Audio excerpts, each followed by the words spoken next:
পৃথিবীর সবচেয়ে সহজ এবং কলিজা ঠান্ডা করার মতো এই ডেজার্ট শুধু ডিম দিয়েই তৈরি করে নিতে পারবেন খুব সহজে এই ডেজার্টটি।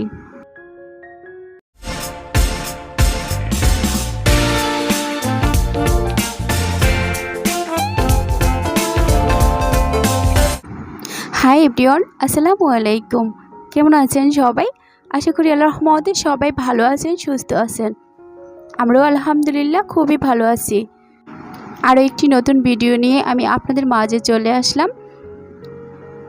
তো আজকে আমি যেভাবে বাসায় ডিমের লাচ্ছিটা বানাই ঠিক সেভাবেই আপনাদেরকে দেখানোর চেষ্টা করছি। তো আমি এখানে দুটো ডিম নিয়েছি। তারপরে ডিম দুটোকে ভালোভাবে ম্যাশ করে নেব। ভালোভাবে মিক্স করতে হবে। তো এবারে চলে যাচ্ছি চুলায়। এখানে আমি 2 কাপ দুধ নিয়েছি। এখানে আমি লিকুইড দুধ নিয়েছি, আপনারা চাইলে গরুর দুধ ইউজ করতে পারেন। তারপর দিয়ে দিয়েছি এলাচ, দারুচিনি, যাতে করে ডিমের আস্তে গন্ধ আসে।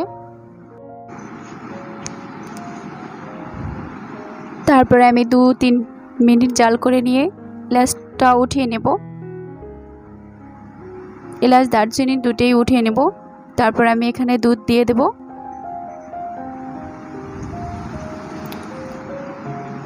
তারপর আস্তে আস্তে করে এখানে আমি ডিমটাকে দিয়ে দেব, যাতে করে দানা বেঁধে না থাকে।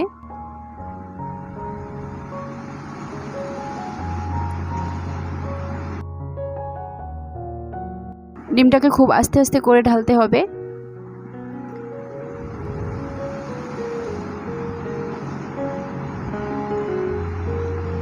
এখানে জালটা খুব কমিয়ে দিতে হবে।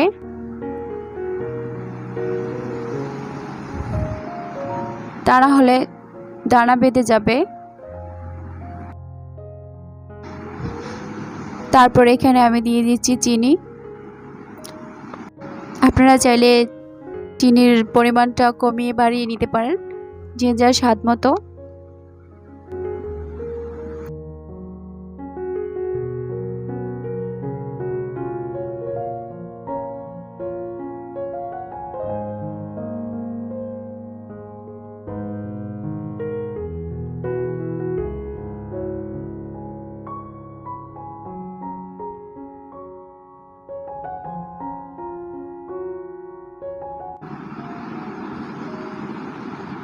এই যে দেখেন হালকা হালকা কিছুটা এই সেমাইয়ের মতো ভাব হয়ে আসছে ডিমটা।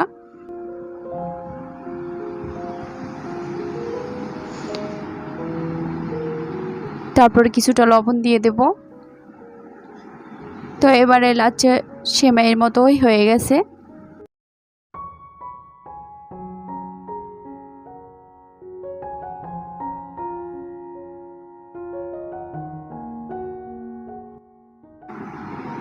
সেমাইটা হয়ে আসার পরে আরও 2 থেকে 3 মিনিট আমি চুলায় ভালোভাবে রেখে দেব।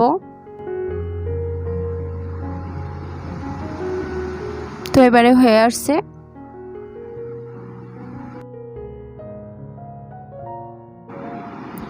এখন পরিবেশন করে নেব।